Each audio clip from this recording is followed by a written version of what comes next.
Esto es Cabildeo Digital.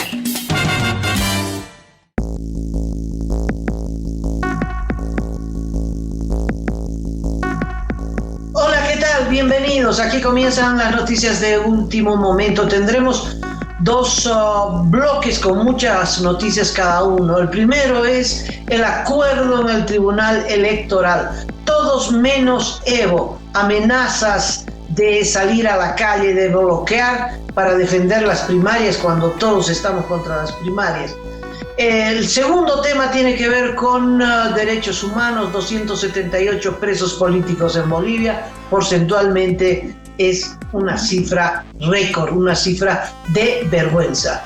Pronunciamientos a favor de el debido proceso, de los derechos humanos, inclusive para los militares y para los civiles involucrados, detenidos en la sonada del 26 de julio.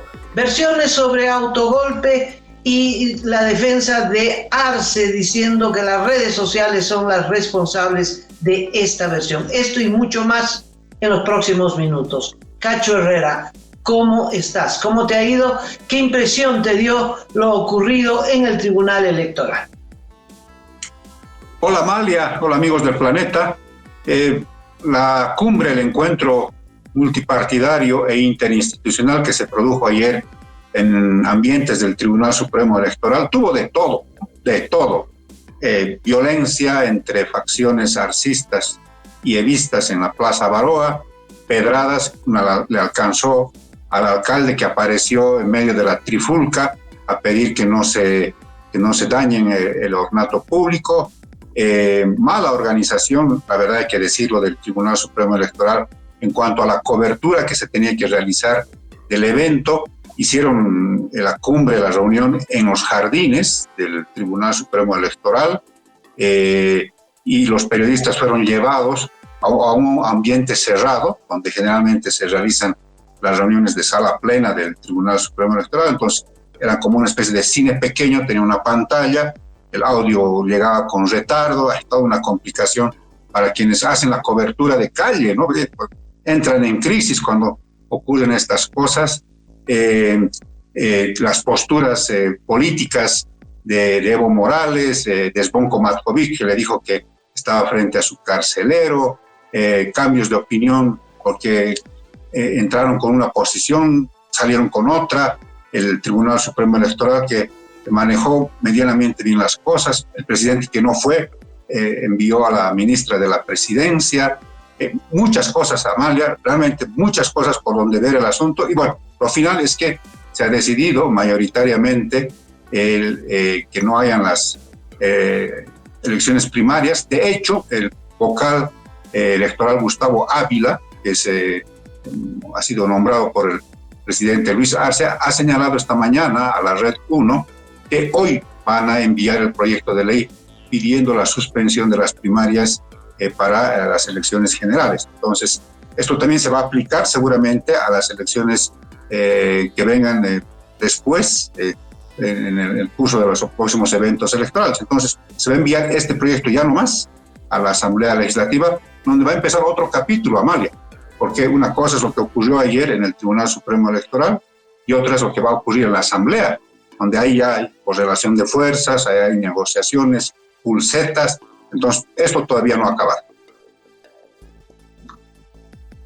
Cacho, esa reunión, esas conclusiones de 12 puntos me dieron una tremenda alegría, una luz democrática al final de la turbulencia política y el avance de las actitudes dictatoriales. Era muy alentador. Por unanimidad se resuelven 12 puntos. Uno de ellos, el más práctico, el más importante, lo que acaba de mencionar Cacho, y es que se suspenden las primarias por una ley que se tiene que aprobar en el Parlamento y parecía una votación unánime. Así salió porque Evo Morales dijo que estaba de acuerdo y luego le puso un pero y luego se dio la vuelta y dijo que no, que él está por primarias y que si no se respeta su criterio y su voluntad va a salir a las calles y bloqueos y amenazas y resulta que hay una extorsión al país.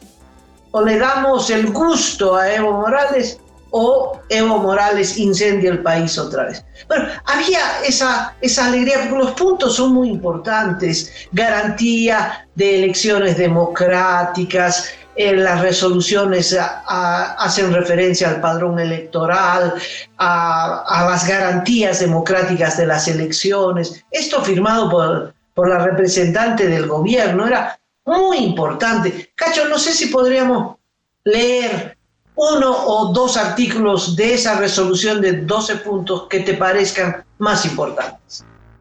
Con todo gusto, Amalia. De los 12 puntos, los más importantes vienen a ser el 3 y el 4. El 3 señala, es una prioridad la realización de las elecciones judiciales con la finalidad de renovar a las autoridades judiciales en el marco constitucional y legal vigente en el país. Y 4, los asistentes de manera unánime piden a la Asamblea Legislativa Plurinacional aprobar una ley que suspenda las elecciones primarias para la gestión 2024 y retomar un análisis de su implementación progresiva para impulsar la democracia interna en las organizaciones políticas. El Tribunal Supremo Electoral presentará el proyecto de ley pertinente. Así es, y todos los otros puntos hacen a la defensa de la democracia, las garantías también democráticas, de libertad y de realización eficiente de las próximas elecciones nacionales. Bueno, hasta ahí estuvo muy bien. Este incidente, antes de entrar a abordar el tema Evo Morales, que tú lo mencionaste de pasada, me parece que fue impactante. Matković estuvo 8 años preso por el caso terrorismo en el gobierno de Evo Morales. Y por primera vez Matković estaba frente a Evo Morales. ¿Qué le dijo, Cacho? Le dijo, estoy frente a mi carcelero. Usted, señor Evo Morales, me quitó varios años de la vida, me quitó a mi familia y fundamentalmente me quitó a mi hijo, porque claro, era muy pequeñito, prácticamente no lo vio crecer durante esos 8 años. Estuvo Zvonko Matković preso, primero en San Pedro y luego en el penal de Palma Sur. 10 años en total, ¿no? 8 preso, el trámite y todo. Fue el que más resistió, fue el único que no... Bueno, hubieron dos o tres que se negaron a declararse culpables y que resistieron heroicamente. Realmente la actitud de Matković fue muy valiente. ¿Qué hacía Matković? ¿A quién representaba Matković en la reunión? Resulta ser el dirigente más, digamos, el más representativo en este momento de la Alianza Creemos, Amalia, porque te acordarás que Luis Fernando Camacho está detenido en Chonchocoro por acción del gobierno de Luis Arce, y vicepresidente de esta alianza es el señor Efraín Suárez, que era asesor de la gobernación hasta antes de que asuma Mario Aguilera. Pero, claro, ese tiene cargo, digamos, institucional, partidario. Zvonko Matković era presidente de la Asamblea Legislativa Departamental de Santa Cruz, ahora es asambleísta departamental, ya no ejerce la presidencia, pero resulta la figura más sobresaliente en este momento de Creemos, y en esa condición es que participó ayer en la... Bueno, Evo Morales nos quitó la alegría porque por fin había un criterio unánime de partidos políticos, evistas, arcistas, del Tribunal Electoral presidido por Hassan Teufel, que no había renunciado. ¡Qué alegría! Y todos se ponen de acuerdo en 12 puntos básicos para la democracia. Esa alegría la aguó, como no podía ser de otra forma, Evo Morales. Yo creo que ayer Evo Morales se pinta de cuerpo entero tal como él es. Es decir, el país, la política, absolutamente todo gira en torno a su interés personal. Él no tiene partido, tiene lacayos. Y detrás de él, como un un príncipe, un rey del Incario, ¿verdad? Él decide. Cuando él se salió por detrás, pues salieron todos los evistas, entre ellos a Andrónico Rodríguez, tropezando para seguir al jefe.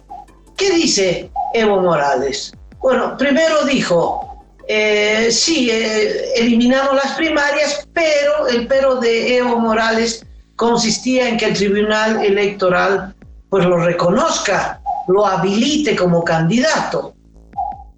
Luego se dio cuenta de que si se eliminan las primarias, él no va a poder imponerse al arcismo, que hay el riesgo de que el Tribunal Electoral reconozca a un candidato del arcismo. Entonces sale a boicotear el acuerdo del 10 de julio. Sale, hace conferencia de prensa y dice, no estamos de acuerdo, nosotros vamos a defender las primarias incendiando el país. O el Tribunal Electoral retrocede, o sea, retrocede todo el país, todas las organizaciones, todos los partidos, porque a él le viene en gana realizar primarias, porque eso es lo que le conviene. Él quiere realizar primarias para ser él el candidato del MAS, a pesar de la Constitución, y liberarse entonces del arcismo. Es un problema interno, es un asunto de él. Y entonces, porque es un asunto de él, el país tiene que ponerse de rodillas. Yo creo que Cacho a estas alturas que incendie el país, que haga lo que le da la gana, pero no se puede romper el acuerdo del 10 de julio en el Tribunal Electoral. Se irá a la votación en el Parlamento y esta vez oposición y arcismo votarán para eliminar las primarias cerradas, que se llaman las primarias de ley, y el evismo quedará afuera y que incendie el país. Es que no podemos aceptar el chantaje, no podemos estar de rodillas frente a la voluntad de Evo Morales, que está apuntando a que todos, fruto de la presión que él ejerce, de la amenaza del incendio del país, aceptemos su habilitación. Porque eso es lo que está peleando, ser el candidato para el 25. Y creo que el país, ni el Tribunal Electoral, ni nadie puede aceptar el capricho, que no solo es un capricho, es una visión de poder que tiene Evo Morales. El día que vuelva al poder, Cachito nunca más, hasta el día de su muerte, saldrá del poder y de la casa del pueblo, o de donde tú quieras, pero es obvio que él tiene esa estrategia y está apoyado por Lula y por toda la comparsa de los socialistas del siglo XXI. En mi criterio, Amalia, ha habido mucho cálculo político ayer en este encuentro en el Tribunal Supremo Electoral y muchas preguntas que surgen a raíz de lo que ha sucedido la pasada jornada. Si la cumbre, si el encuentro le daba gusto a Evo Morales y reconocía, por ejemplo, el Congreso de la UCAeñe, Evo Morales hubiese firmado el acuerdo, porque esa es la condición que puso, ¿no? No es que estaba en ese momento defendiendo la democracia interna en los partidos, estaba defendiendo su interés, ¿no? Entonces, si se abría el conjunto de los participantes a esa condición, él hubiera firmado y ahorita hubiéramos estado todos con todas las fuerzas políticas encaminadas en ese tema. Yo creo que también ha habido ahí algunas formas en las que no se entendió, Amalia, lo que supone este mecanismo trabajado con mucho tiempo, con mucho esfuerzo en el año 2017 y 2018, que es la incorporación de las primarias en los partidos políticos, ¿no? Que era básicamente democratizar la vida de los partidos políticos en nuestro país, ¿no?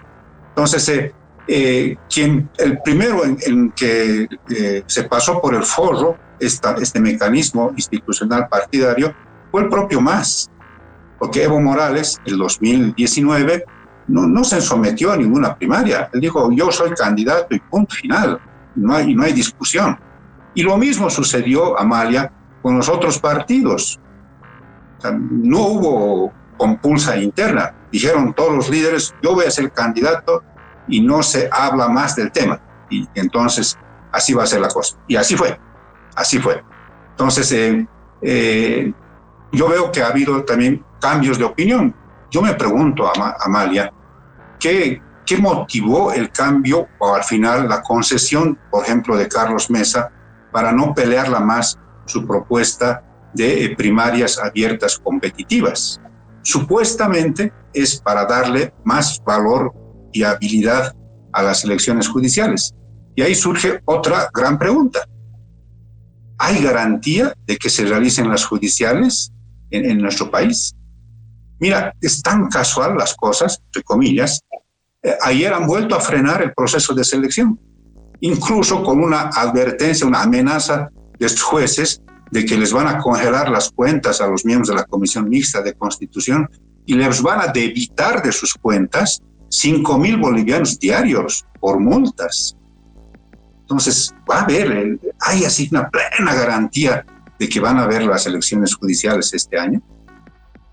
Creemos que ayer con Zvonko Matković lo dijo muy bien, estaba frente a su carcelero, le reclamó tremendamente diplomáticamente, con mucha altura, esto de lo que ocurrió en el caso del Hotel Las Américas, el caso terrorismo. Pero ahora creemos va a votar con el arcismo. Este proyecto de ley que se va a mandar en las próximas horas. A ver, Ciudadana. Es decir, hay un acuerdo de la mayoría de los partidos políticos, todos menos Evo Morales, para hacer una ley para eliminar las internas. Esas internas, recordarás, las impulsó Evo Morales para habilitarse ilegalmente, por eso lo hizo anticipadamente a las elecciones del 2019. Él se inventó lo de las primarias para de esa forma habilitarse, ya que el partido lo elegía, la ley dice que lo que el partido elige democráticamente nadie lo puede revocar. Y con esa norma él se hizo elegir anticipadamente a las elecciones del 19 para habilitarse inconstitucionalmente y luego tuvo la decisión anticonstitucional del Tribunal Constitucional. Fue una maniobra de Evo Morales, no le aportaba nada a nadie. Por eso los partidos de mala gana cumplieron la formalidad de las primarias, pero en los partidos no hay la tradición, como en la Argentina, de primarias abiertas donde hay una pugna política interna y ahí se decide democráticamente con el voto ciudadano quién va a ser el candidato. Eso no ha ocurrido, era una formalidad para que Evo Morales se habilite en contra de la Constitución a las elecciones del 2019. Y ahora quiere lo mismo, Cacho. Cuando él dice la condición es que me reconozcan el Congreso de la UKN, ¿qué está diciendo? Que me reconozcan que yo soy el candidato. Espera un ratito. Tú puedes ser dirigente del MAS y yo defiendo de que efectivamente Evo Morales es el dueño del MAS. Pero de ninguna manera voy a reconocer que el Congreso del MAS decida que él es el candidato y yo tenga que aceptar una cosa inconstitucional. No puede ser candidato porque la ley y la Constitución se lo prohíbe. Ahora él está buscando otra vez las primarias como argumento para habilitarse. Cacho, es una maniobra de Evo Morales que acorrala al país, acorrala al Tribunal Electoral, acorrala a todo el mundo, porque él quiere volver a candidatear seguro de que va a ganar. Y yo creo que si candidatea no gana y que su presencia como candidato va a obligar a la oposición a unirse. Ese es mi pronóstico. ¿Qué dices? Yo tengo más preguntas. Después de todo esto que ha sucedido ayer, después de lo que ha visto el país en relación a este condicionamiento de Evo Morales, que al final no le salió, yo me fijé mucho en la postura gestual de Evo Morales, porque felizmente tuvimos la posibilidad de hacer que nos colaboren gente que estaba dentro de la cumbre y nos envió fotos, ¿no? Y desde el principio Evo Morales tenía una cara de total incomodidad de estar ahí.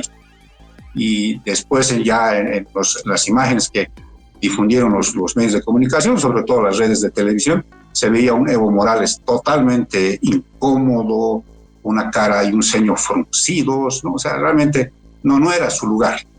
Parece ser que fue porque alguien le dijo, anda, si no vamos a ser vistos como que no queremos estar en ámbitos democráticos, pero no estaba en los lugares donde él suele estar, ¿no? Entonces, lo que tú dices es cierto, ¿no? Pero ahí, Amalia, aceptaron todos los partidos en ese momento.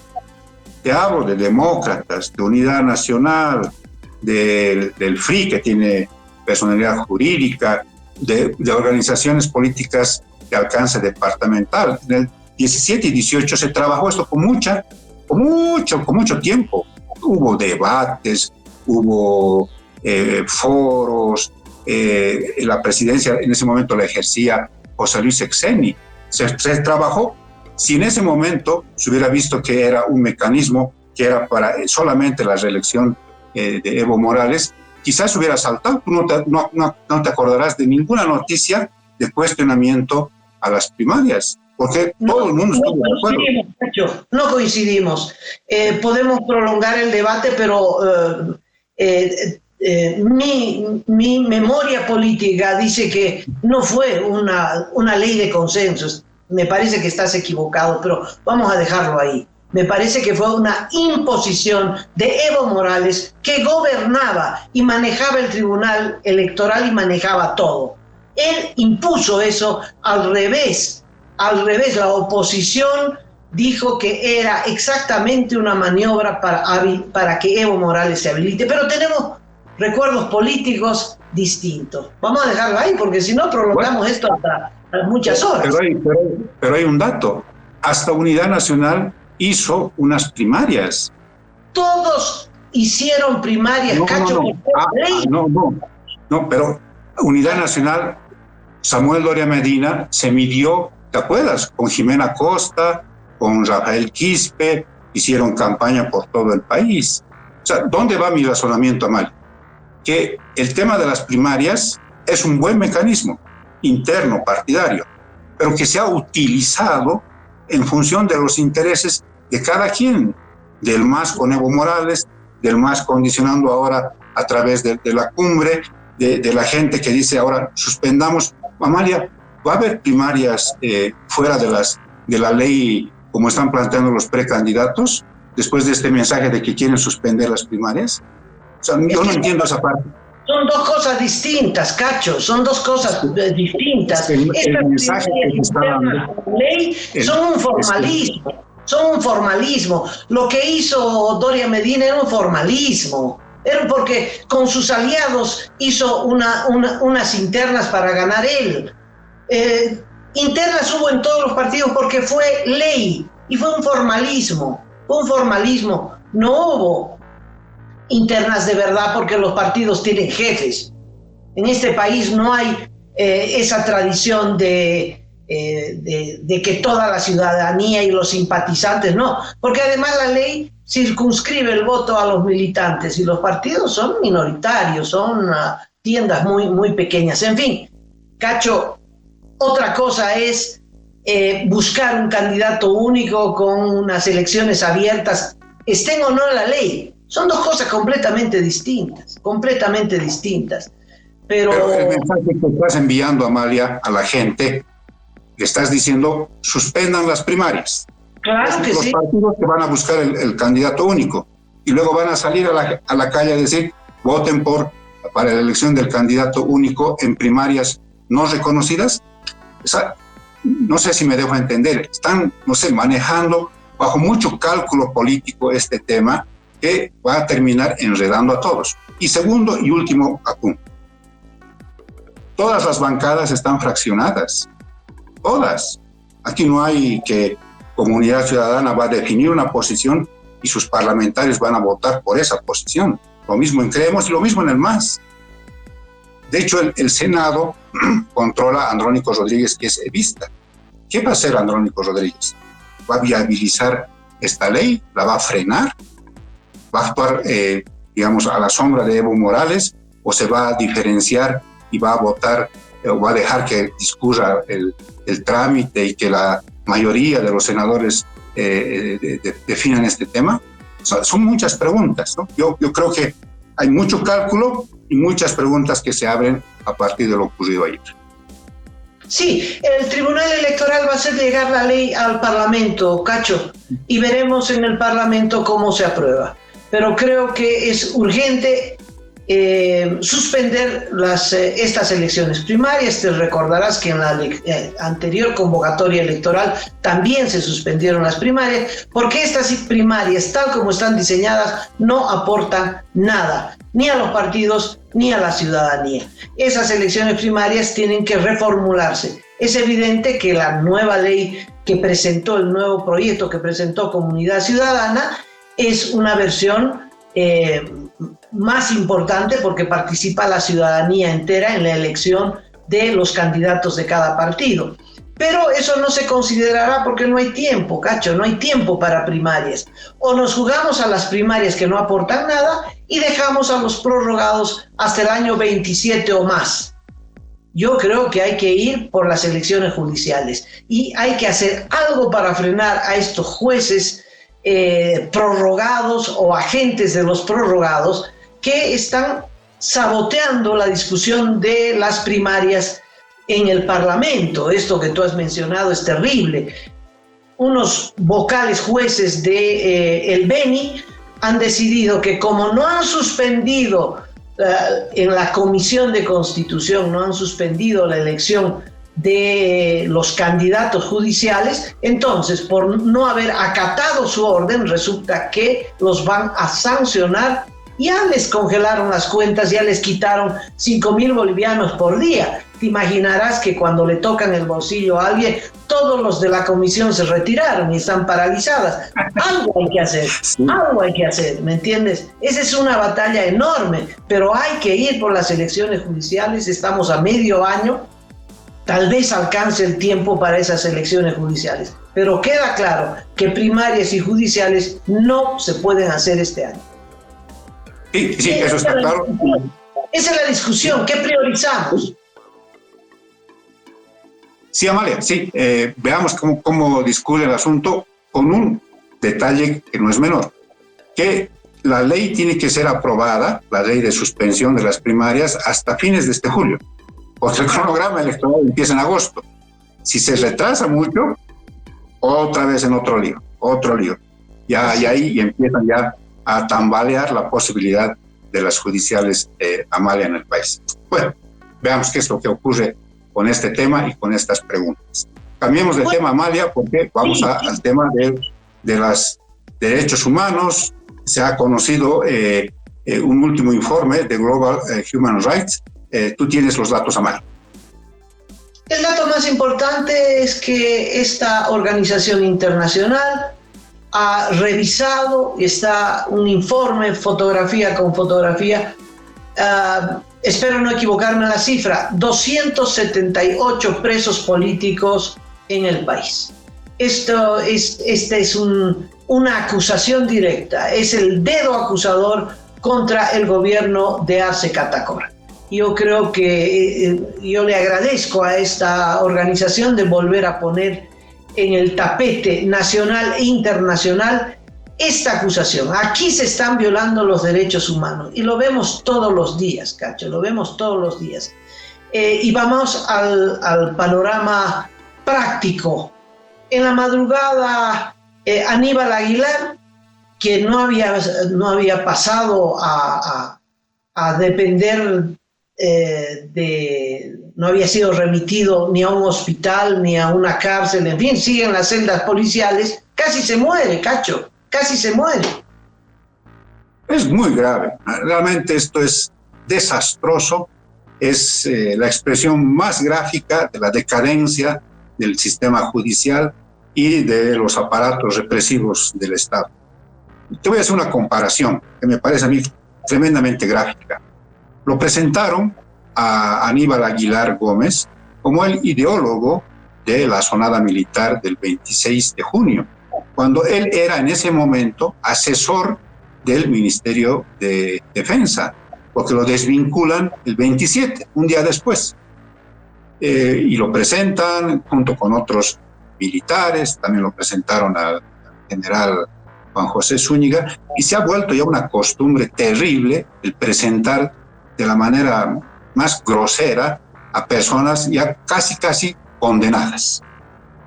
Estos días, Amalia, se ha conocido del atraco en el centro de la ciudad de La Paz de un grupo a una persona que le ha robado en la calle 1.400.000 bolivianos. Dentro de estos atracadores está un policía, un teniente de la policía. Nunca lo han mostrado, no se conoce la cara de ese oficial que está metido en una organización de atracadores. Como nunca se ha conocido la cara de los volteadores de droga del desaguadero, de los que cometieron un acto y crímenes en Santa Cruz el año pasado, te acordarás, perdón, a principios de este año. Entonces, ¿por qué esta diferencia de mostrar como casi condenados a gente que piensa distinto, obra distinto al gobierno con los policías? ¿Por qué? Pero ese es un primer tema. Lo segundo es que Aníbal Aguilar tiene 71 años, tiene serios problemas de salud. Te acordarás que te mencioné que incluso emitió un audio donde pide clemencia, dice, internenme, lleven a un lugar, estoy mal, estoy muy mal. Había tenido cáncer en la vejiga y entonces en la madrugada pues sufrió una crisis y rápidamente llegaron los bomberos de la policía, lo metieron a una ambulancia y lo llevaron raudamente al Hospital Obrero donde ahora está, y efectivamente tiene serios problemas por la dolencia que tiene, pero también a eso se le suma problemas gastroenterológicos, del estómago. Claro, es una persona de edad avanzada. Esto, si lo pones en el informe que ha presentado Global Human Rights, pues es eso. O sea, hay presos políticos que encima los están torturando, porque eso es lo que están haciendo con Aníbal Aguilar. Tenerlo en esas celdas frías de la policía, finalmente no llevarlo a la cárcel de San Pedro donde se ha dispuesto su detención preventiva, es generar una incertidumbre, es una especie de aplicación de tortura psicológica. No hagan eso, no hagan eso. Lo mismo está sucediendo con Fernando Handam, que igual está ya bastantes días, y varios de los militares que han sido igual sometidos a audiencias cautelares, que están buscando que se incriminen, que declaren contra el otro. ¿Qué es esto? O sea, ahí la Defensoría debería ser un poquito más aguda, entrar un poco más al hueso y poner ya las cartas, tomar cartas en el asunto. No, esto no está bien. O sea, las cosas que están haciendo es casi una tortura a estos detenidos, y que en su mayoría son presos políticos. Casi no, es tortura, ¿no? Además hay una detención ilegal, no los pueden tener ahí en celdas policiales más de 48 horas según la ley, ¿no? La Defensoría está actuando bien, Cacho. Me sorprende el Defensor del Pueblo porque fue elegido por el MAS, ¿no? Pero está actuando muy bien, y el Defensor ha denunciado que han bloqueado su trabajo, no lo dejan entrar. Imagínate. Y el Defensor del Pueblo pide permiso. El Defensor del Pueblo no tiene por qué pedir permiso. Las puertas de todas las celdas del país están abiertas para el Defensor del Pueblo por ley. Entonces, en un pronunciamiento ha exhortado a las autoridades a respetar el debido proceso de los aprehendidos por la toma militar en la Plaza Murillo. Además, exigió que se realice una profunda investigación y se respeten todos los derechos humanos de las personas implicadas. En realidad tendría que decir presuntamente implicadas, porque la Constitución establece que todos somos inocentes. Para el gobierno todos somos culpables. Pero junto a la declaración de la Defensoría del Pueblo hay otro pronunciamiento muy importante a propósito de Fernando Handam, que parece, por el texto que leo y por todos los firmantes, una persona muy querida y muy conocida en el ámbito de los derechos humanos.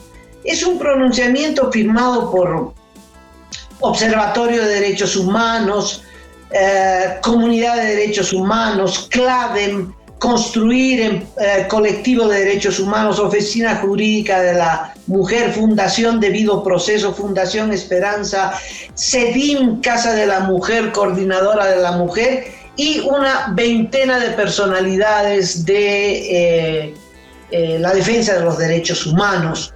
¿Y qué es lo que dicen? Lo mismo que la Defensoría. Por favor, hay que luchar por el debido proceso. Todos somos inocentes. No dicen que no sacan cara por Handam, si es inocente o no es inocente, pero tanto él como todo el mundo ameritan un debido proceso. Y cuestionan la acusación de terrorismo, porque dicen el gobierno pone a todo el mundo en la bolsa de terroristas, en una categoría, en una tipificación que no está especificada.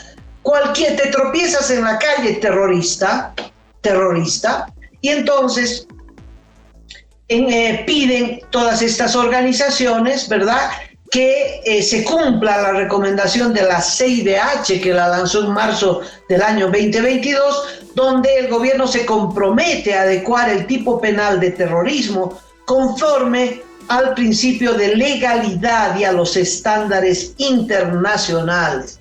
Terroristas, Cacho, los que ponen bombas y hacen explotar cualquier cosa, una escuela, ¿no?, que usan la violencia para aterrorizar a la población, esos son terroristas. Resulta que esa tipificación no se adecua a la mayoría de los detenidos políticos y los meten por terrorismo y los sancionan a 30 años de prisión.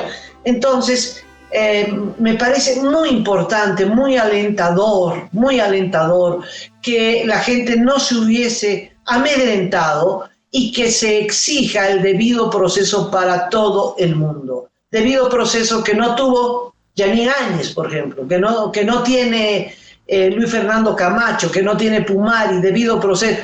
Yanine Áñez, por favor, es expresidenta, tenía que tener caso de corte. No la están procesando como a cualquier persona por delitos de Estado, ¿me entiendes? En fin, se ha hecho lo que sea utilizando prorrogados. Hay una vocal en La Paz que es instrumento de la represión, que un juez dice detención domiciliaria y ella dice detención en San Pedro. Entonces, este manipuleo de la ley y el abuso de poder utilizando jueces y vocales es lo que es absolutamente cuestionable. Por suerte, a Aníbal Aguilar salvó la vida, porque si hubiera muerto en la celda policial, ¿no?, y creo que lo sacan solo para lavarse las manos, ¿no?, pero lo han puesto en una situación de crisis extrema en su salud. Terrible. Un poquito para recapitular, se habla entonces, ahora se precisa que son 278 presos políticos en Bolivia. En realidad son 296, pero 8 han sido liberados y 8 condenados. O sea que hay 8 personas, 8 bolivianos condenados por su pensamiento político, porque eso es cuando una persona llega a ser presa política, es por tener un pensamiento político distinta al régimen, al gobierno que está al mando de un país. Segundo es este lamentable episodio con Aníbal Aguilar, con Fernando Handam, más allá de que si es o no culpable de las cosas que se les acusan, se pide que se respeten sus derechos, que se los juzgue en el marco del Estado de Derecho, del debido proceso. Y finalmente, Amalia, está el mensaje del presidente contra las redes sociales, que dice que ahí se está cocinando, se está torciendo la verdad, que se está queriendo imponer este tema del autogolpe. ¿Y qué opinión tienes, Amalia? Porque a mí me pareció también una advertencia ya también a las redes sociales, ¿no? Realmente ya todos estamos en la mira, ¿no? Es eso lo que tú dices, ¿no? Las redes sociales. Las redes sociales somos todos los que tenemos un celular somos redes sociales, ¿no? Hay estas dos interpretaciones de lo acontecido. y nada puede impedir que tú tengas una opinión sobre lo acontecido. Yo puedo coincidir o no. Es un debate, hay que analizar, hay que juntar, hay que reconstruir para determinar qué tipo de acontecimiento es el que vimos para interpretarlo. Es una interpretación y la interpretación es subjetiva. En redes sociales o no en redes sociales, hay una corriente que opina que lo ocurrido fue un autogolpe. ¿En qué basa eso? Una declaración del principal protagonista, Zúñiga. Después Zúñiga retrocede en su declaración. Pero ahora hay una declaración de otro oficial que pudo escapar y salió al exilio o se refugió en otro país, ha hablado con un colega y este militar de inteligencia dice que sí es autogolpe, ¿viste? Uno ¿cómo no va a creer en estas versiones si los propios protagonistas dicen que es autogolpe? Al presidente hay que decirle, no son las redes, son los protagonistas de esta historia los que dicen que usted dijo esto, es la palabra de ellos contra la de él. Hay que hacer careo, Sí, en realidad, para precisar, es el programa Encontrados de nuestro colega Gonzalo Rivera, es un capitán de apellido Castro que da la entrevista en video, dice: yo soy del grupo Los Pachachos, y este es un plan que se llevó a cabo y explica en qué consistió el famoso plan del autogolpe, ¿no? Entonces, estamos en un momento muy, muy complicado. O sea, a mí un poquito me preocupa este tipo de mensajes, de señales, de acciones sobre la gente que tiene derecho a pensar distinto, Amalia. Si ayer hubo una cumbre por la democracia, democracia también es respetar al que piensa distinto, es debatir con esa persona, es cruzar ideas y finalmente llegar a un entendimiento. Y si no, caramba, lo has escuchado y has entendido su razón, ¿no? Eso es también democracia, Amalia. Yo creo que deberíamos todos aprender a respetar el sistema democrático en el país. Bueno, Cachi, y aquí llegamos al final del programa, que se ha extendido un poquito. Te agradezco mucho a todos los amigos que nos han aguantado y será hasta mañana. Un gran abrazo, Amalia. Hasta mañana.